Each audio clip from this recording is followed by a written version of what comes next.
우리가 어떤 마음으로 신앙생활을 해야 될 거냐? 신앙은 먼저 아는 게 먼저예요. 뭐가 먼저라고요? 아는 거.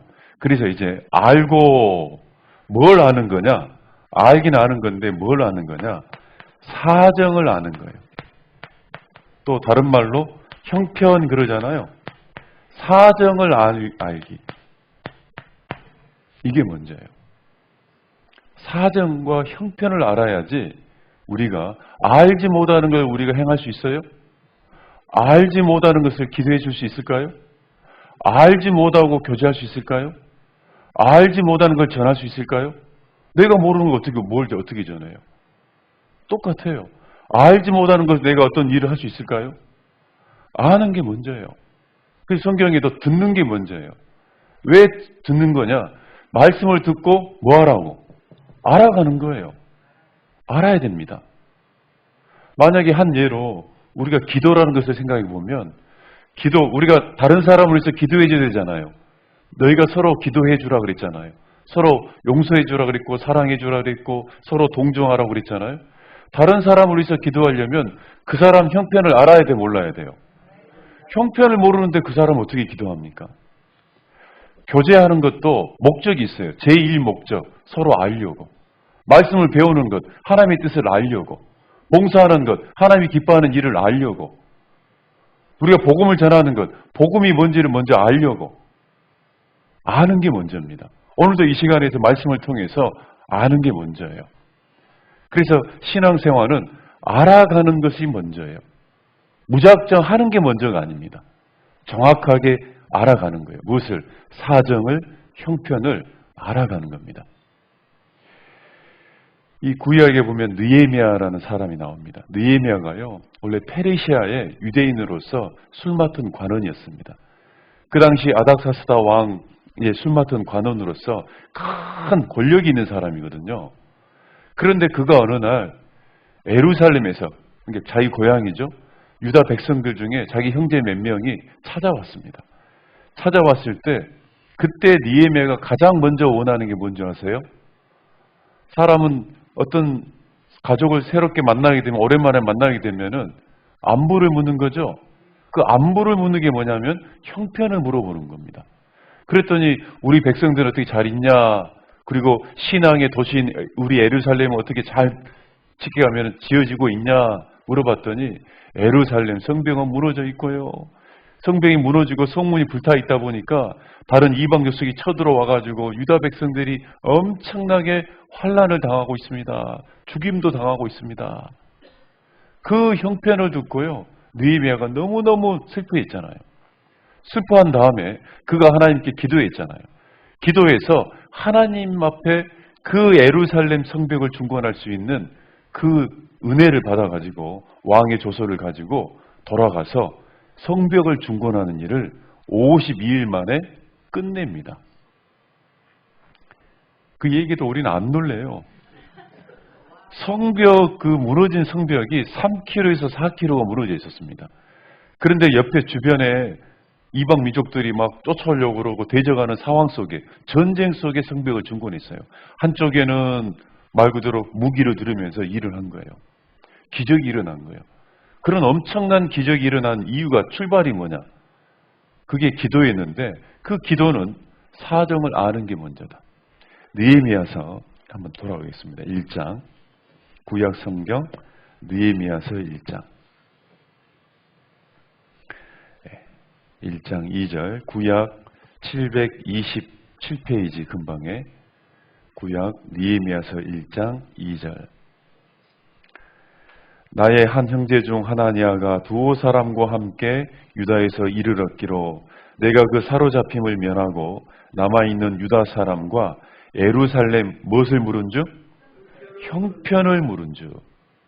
형편을 묻는 것이 모든 신앙의 사정을 알아가는 것이 모든 시장의 신앙생활의 출발이다라고 얘기했습니다. 사정을 알아야 돼요. 사정을 아는 것. 그래서 우리가 사정을 알아야지 그 사람을 위해서 기도할 수 있고, 또 하나님의 사정을 알아야지 하나님 뜻대로 살 수 있겠죠. 성경을 배우는 목적도 뭐겠어요? 하나님이 기뻐하시고 선하시고 온전한 뜻이 무엇인지 우리가 알고 분별하기 위해서 배우는 거잖아요. 아는 게 먼저예요. 하나님은 뭘 기뻐하시는지, 하나님은 뭘 선을 여기시는지 그것을 알고 그곳에다가 내가 따라서 순종할 때 진정한 신앙이, 순종이, 그 다음에 행함이 될 수 있는 것과 똑같아요. 사정을 알아야 됩니다. 사정. 그래서 우리가요, 늘 교회 생활은요, 형제 자매들을 사랑하려면 그 형제 자매들의 형편을 알아야 됩니다. 형제 자매들을 위해서 기도해 주려면 그 사람이 어떤 사정이 있는지를 알아야 됩니다. 하나님을 기쁘기 위해서 살아가려면 하나님이 기뻐하고 선한 게 뭔지를 알아야 됩니다. 사정하는 게 먼저다. 전도도 마찬가지죠. 전도도 이 죽어가는 구원받지 못한 사람의 그 사람들의 영혼의 상태를 내가 느끼고 잘 알아야지 전도도 올라와요. 알아야 돼요. 그럴 때 이 전도하는 마음도 불타요. 빌립보서 2장입니다. 신약성경 빌립보서 2장 19절 20절. 빌립보서 2장 19절 20절. 내가 디모데를 속히 너희에게 보내기를 주 안에서 바람은 너희 사정을 알므로 안위를 받으려 함이니 이는 뜻을 같이하여 너희 사정을 진실히 생각할 자가 이밖에 내게 없습니다. 사도 바울이 디모데를 속히 너희에게 보내기를 원하는 이유가 뭐냐면 디모데를 보내가지고 너희 사정을 알기를 원했다. 사정을 알므로 그 다음에 이루어진 게 뭐라고요? 안위를 받으려 합니다. 사정을 모르면요 위로가 안 돼요. 사정을 모르면 안위를 받을 수 없어요. 불안한 거예요. 어제도 저희 어머님께 제가 이제 실은 저녁에만 전화를 드린 게 아니라 아침에 또 전화를 드리고 오후에 한 번씩 전화를 합니다. 전화를 하는데 전화를 바로 받으면 좋은데 안 받을 때가 있죠. 시골에 어머님이 혼자 사시는데 전화를 안 받아요. 안 받으면 참 마음이 편해지죠. 자식으로서 참 편하죠. 이제 갔는갑다. 뭐 이런 생각이 듭니까? 아이고 이제 갔는갑다. 아닙니다. 전화를 안 받으면요 이제 불안하기 시작합니다. 또 전화를 또 안 받아요. 집으로 전화해도 안 받고 핸드폰으로도 안 받고 그러면 이제 불편해져요. 이 생각 저 생각 하는데 사람은 늘 좋은 쪽으로 생각할까요? 안 좋은 쪽으로 생각할까요? 원래 사람은 긍정적으로 생각하는 게 아니에요.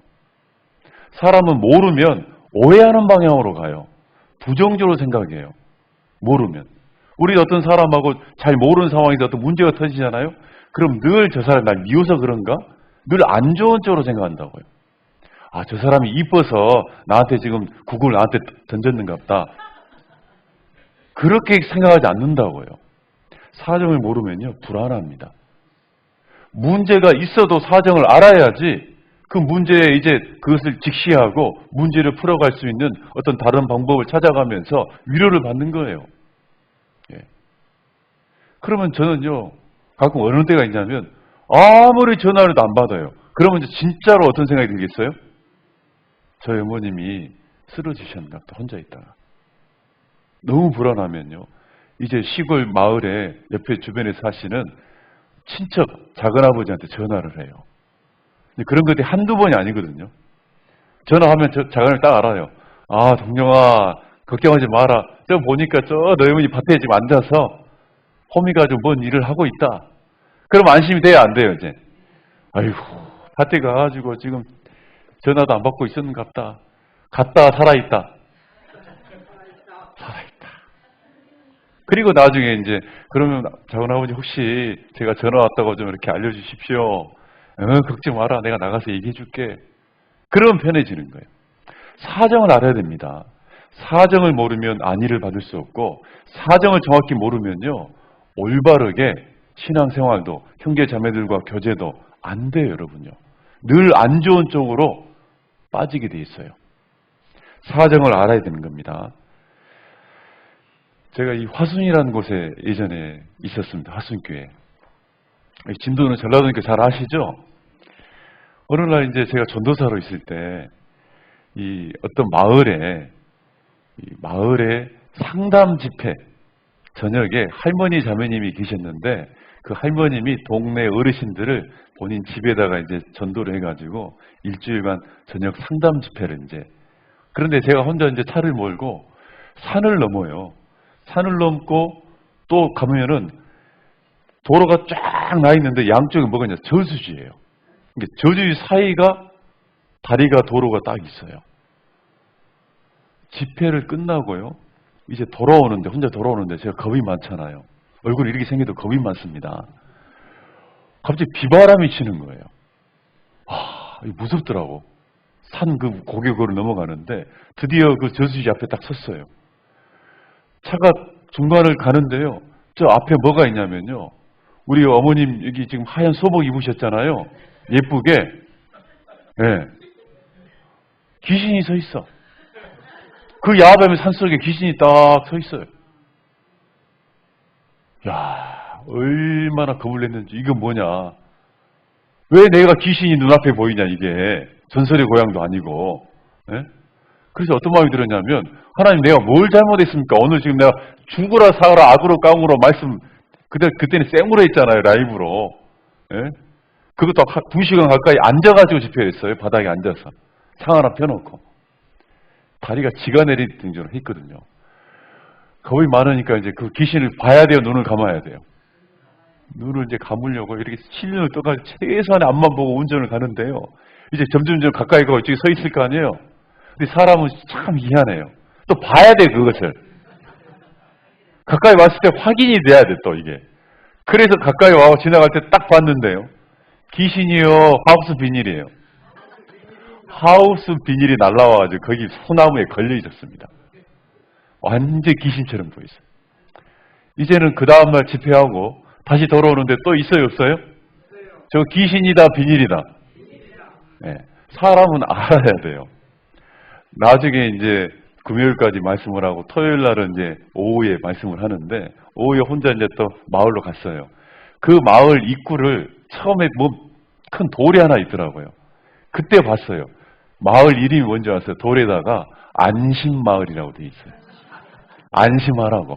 그거 딱 보면서 야, 내가 일주일 내내 저녁만 왔는데 이게 안심이란 말이 여기 그날 본 거예요. 하나님이 그런 의미를 갖고 있겠구나. 사정을 알아야 돼요.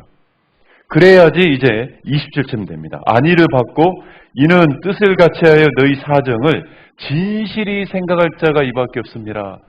사정을 알아야지 안위를 받고 그 다음에 할 수 있는 게 뭐냐면 그래야지 뜻을 같이하여, 아까 베드로 사도는 마음을 같이하여 그랬죠? 같은 뜻이에요. 마음을 같이해서 그 다음에 뭐 해야 되는 거냐? 진실히 생각할 자. 그게 이거예요. 사랑이에요. 체휼이에요. 그 사람을 위해서, 그 문제에 대해서, 그 형편에 대해서 마음을 같이해서 진실히 생각할 자. 진정으로 기도해 줄 수 있는 사람이 되는 거고, 진정으로 위로해주고 교제해주는 사람이 되는 거고, 진정으로 함께 수고하고 봉사할 수 있는 사람이 되는 거예요. 사정을 아는 것이 뭐다? 먼저예요. 사정을 아는 거예요. 모든 것 신앙의 출발이요. 잠언 29장 7절에 보면 의인은 가난한 자의 사정을 알아주나 악인은 알아줄 지식이 없느니라. 자, 하나님은 의인과 악인의 차이를 의인은 사정을 알아주는 사람이고 악인은 사정을 모르는 사람이다. 이렇게 딱 단정되어 있어요. 만약에 내가 어떤 기도를 하잖아요. 만약에 사정과 형편을 모르고 기도하게 되면 그 기도는 악인의 기도가 될 수 있어요. 그런 거예요. 사정을 알아야 돼요. 그래야지 그 사정에 맞게 올바른 기도를 할 수 있다. 그 얘기입니다. 믿음도 마찬가지죠. 믿음도 알아야지 믿어지는 거죠.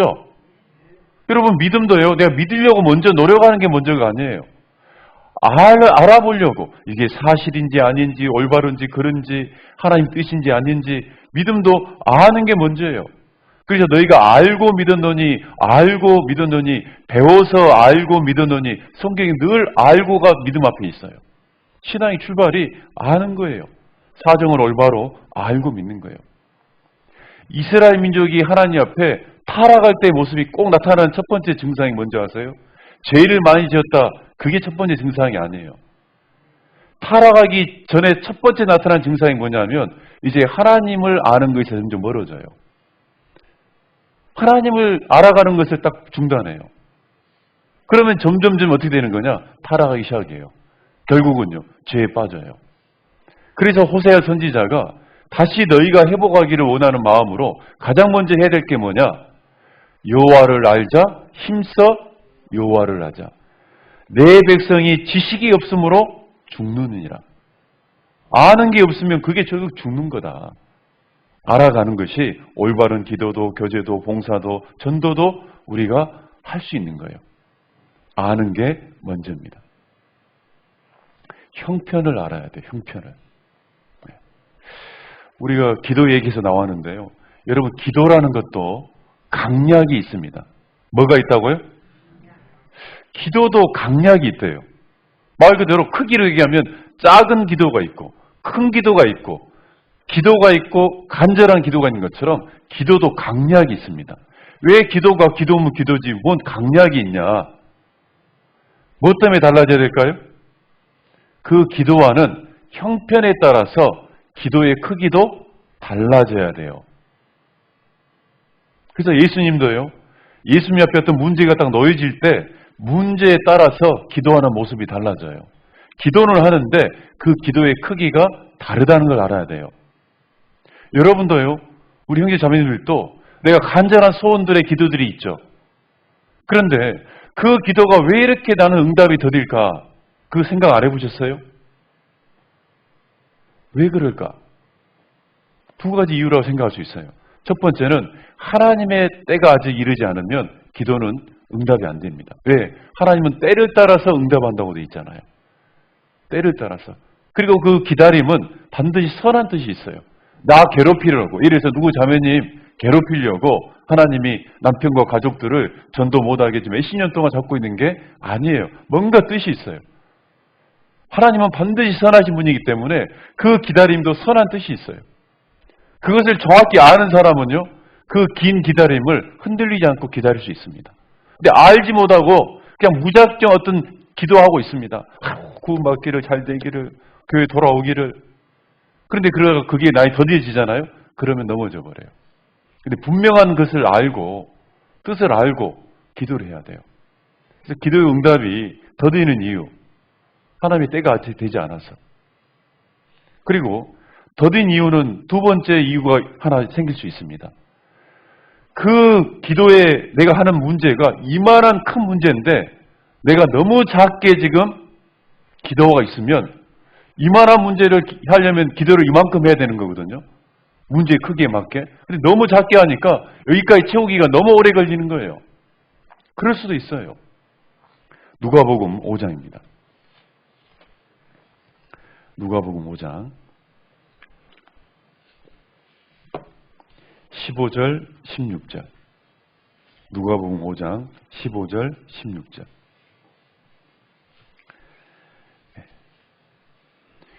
예수의 소문이 더욱 퍼짐에 허다한 무리가 말씀도 듣고 자기 병도 나음을 얻고자 하여 모여오되 예수는 물러가사 한적한 곳에 기도하시니라. 다른 영어 번역본을 보면요, 잠깐 한적한 곳에 기도했다 이렇게 돼 있어요.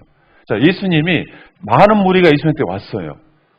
말씀도 듣고 뭣도 나으려고, 병도 나으려고. 그래서 예수님은 병자들을 고치기 전에 병 고치는 문제 앞에서 어떻게 먼저 행동했냐? 잠깐 한적한 곳에서 기도했어요. 그런 다음에 말씀도 하고 병자를 고쳐요. 병 고치는 일은 잠깐 기도하는 겁니다. 그런데 6장을 보면 누가복음 6장입니다. 6장 12절 13절. 이때 예수께서 기도하시러 이번에 어디로 갔습니까? 산으로, 아예 산으로 갔어요. 산으로 가서 밤이 맞도록 하나님께 기도하시고, 도대체 무슨 문제가 있길래 산에서 밤이 맞도록 기도해야 되는 거냐? 그 뒤에 13절 같이 읽겠습니다. 밝음에 그 제자들을 부르사 그 중에서 12를 택하여 사도라 칭하셨으니 제자들 가운데 12사도를 선택하는 문제, 그것은 병자를 고치는 문제보다 훨씬 중요한 문제예요. 그러니 기도를 잠깐 한정하고 하는 거예요? 밤이 맞도록 하는 거예요? 그 12제자 선택하는 문제는 더 중요한 문제입니다. 밤이 맞도록 산에서 기도한 다음에, 그런 다음에 제자를 선택합니다. 문제의 크기에 따라서 기도의 크기도, 기도의 간절함도, 강약이 달라져야 돼요. 예수님이 이 땅에 오셔가지고 예수님 앞에 가장 큰 문제는 뭘까요? 예수님이 해야 될 가장 크고 큰 문제가 뭘까요? 그렇죠. 세상 죄를 담당해서 십자가에서 대속, 피를 흘려서 죽는 일입니다. 가장 큰 문제죠. 그래서 그 십자가를 앞두고 예수님은 기도했을까 안 했을까요? 기도했죠. 그때 기도는 가장 강력한 기도입니다. 가장 중요한 문제이기 때문에.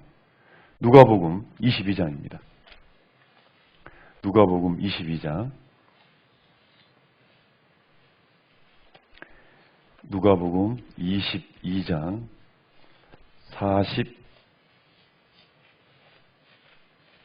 43절. 누가복음 22장 43절 44절. 사자가 하늘로부터 예수께 나타나 힘을 돕더라. 44절은 같이 읽겠습니다. 예수께서 힘쓰고 애써 더욱 간절히 기도하시니 땀이 땅에 떨어지는 핏방울같이 되더라. 여기 보면요, 기도가 뭐가 있냐면, 자, 기도하는 게 있습니다. 이거보다 더 강한 게 뭔지 아세요? 간절히 기도하는 겁니다. 더 강한 것은 더욱 간절히 기도하는 겁니다. 더 큰 것은 애써 더욱 간절히 기도하는 겁니다.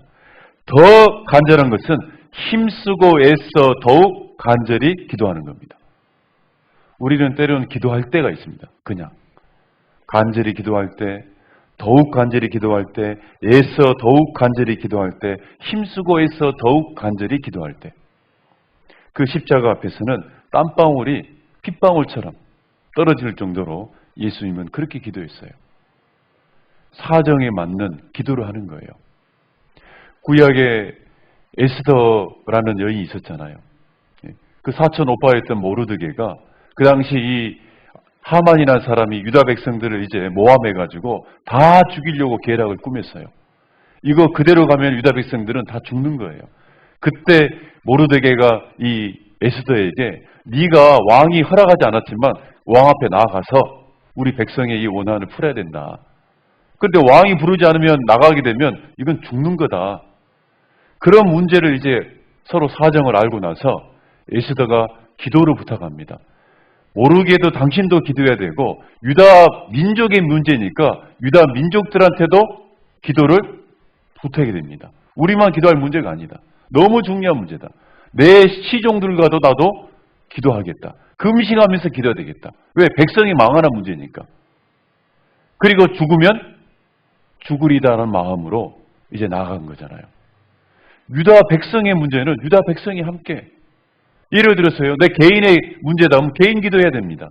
우리 둘의 문제라면 둘이 문제 기도해야 됩니다. 가족의 문제라면 가족 중에 한 명만 기도하는 게 아니라 가족 전체가 기도해야 됩니다. 진도교회 문제면 누가 기도해야 됩니까? 진도 목사님만 기도해야죠. 그래야 된가요? 진도교회 형제자매들이 같이 기도해야 돼요. 하나님은 그걸 보는 거예요. 하나님이 저울질 하십니다. 저울질 하십니다. 네. 기도의 크기가 있다는 거예요. 여러분의 개인 기도는 어떻습니까? 예를 들어서 여러분 개인 기도 잘하고 있나요? 어때요? 여러분의 개인 기도 생활, 매일매일 내가 아침에 또 낮에는 무시로 또는 식사할 때 그리고 저녁에 하루를 돌아보면서 매일매일 내가 기도를 하고 또 내 가운데 간절한 소원들에 대해서 정말 기도하고 있는지, 혹시 그 기도가 그 문제의 크기에 맞게 기도를 하고 있는 건지 아니면 가볍게 넘기고 있는 건지 여러분 생각해 봐야 돼요. 내 기도가 형식적이고 내 기도가 진중하지 못하다. 왜 그럴까? 간단해요.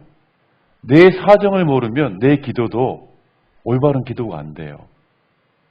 내 사정을 알아야 돼요. 내 형편을 알아야 돼요.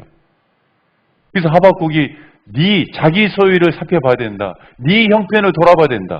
개인의 기도 생활이 잘 되려면 내가 지금 하나님 앞에 어떤 상태인지를 알아야 돼요. 자기가 자기 상태를 모르면 올바른 자기를 위한 기도도 돼야 안 돼요? 안 되는 거예요. 그래서 실은요, 우리가 하나님께 자기를 돌아보는 기도를 하기 전에 근신이 먼저예요. 근신. 그래서 성경에는 근신이 먼저입니다. 근신은 뭐예요? 자기 형편을 지금 냉정하게 돌아보는 거예요. 어디 앞에서요? 하나님 앞에서 내가 지금 어떻게, 요즘 내가 기도 생활이, 내 말씀 듣고 순종하는 생활이, 전도하는 생활이, 교제하는 생활이, 봉사하는 생활이, 다른 이방인들과 내가 맺고 있는 교제 어떤 삶의 관계의 생활이, 또 하나님 보실 때 내가 마땅히 해야 될 것을 하고 있는지 없는지, 그것을 내가 돌아봐야 돼요. 내 상태를 알아야 됩니다. 내 상태를 알아야지 기도도 올바른 크기에 맞게 기도할 수 있습니다. 그런데 우리 시대는요, 우리 시대의 마지막 때 시대를 상징하는 교회가 요한계시록의 마지막 7번째 교회인 라오디아 교회죠. 그 라오디아 교회 신앙의 상태를 뜨겁지도 않고 차지도 않고 뭐 했다? 미지근했다. 라오디아 교회, 특히 우리 시대 형제 자매들, 정말 내가 깨어있지 않으면 미지근한 신앙으로 살 수밖에 없어요. 그런 흐름이라고 성경에 예언되어 있었기 때문에. 왜 그러면 신앙이 미지근했을까요? 라오디아 교회는요. 이유가 뭘까요? 뭘까요? 한마디로 이런 거죠. 미지근하다고 말은 기도 생활도 미지근하고, 말씀을 듣고 배우고 순종하는 것도 미지근하고, 봉사하는 것도 미지근하고, 전도하는 것도 미지근하고. 왜 신앙이 미지근할까? 그 이유가 뭔지 아세요? 알지 못했다고 돼 있어요. 누구를? 자기 형편을요. 자신의 형편을 모르면 라오디아 교회처럼 됩니다. 요한계시록 3장 한번 보겠습니다. 항상 읽었던 말씀이지만 한번 찾아봅시다. 요한계시록 3장. 요한계시록 3장